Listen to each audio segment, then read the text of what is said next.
Savez-vous comment fonctionne une station d'épuration? Non? Alors on vous emmène découvrir celle de Wattrelos. Les eaux usées arrivent ici par de grands collecteurs comme celui de l'Espierre. Elles viennent de nos maisons, de l'industrie et même des pluies. Une fois dans la station, le traitement peut commencer. Objectif, rendre l'eau propre avant qu'elle ne retourne à la nature. Première étape, le dégrillage. Ici, on retire les déchets les plus volumineux des eaux, des plastiques et des branches par exemple. Et surtout, des lingettes. Elles bouchent les canalisations et perturbent le traitement des eaux. Place ensuite au dessablage et au déshuilage. On enlève les graisses, les graviers et le sable encore présent dans les eaux. Vient ensuite la décantation primaire. Les matières lourdes se déposent au fond de la cuve avant d'être envoyées vers la filière de traitement des boues.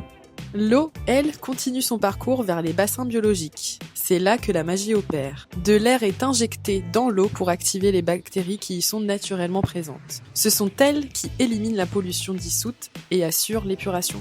Dernière étape, ici en plein air à Wattrelos, la clarification. On sépare l'eau propre des boues. Une partie des boues repart dans le cycle, l'autre est valorisée. Et justement, ces boues sont elles aussi traitées. On réduit leur volume, puis elles partent en valorisation agricole, en compostage ou en valorisation énergétique. Et voilà, les eaux épurées sont contrôlées une dernière fois avant de retourner au milieu naturel. Pas potable, certes, mais sans danger pour la rivière.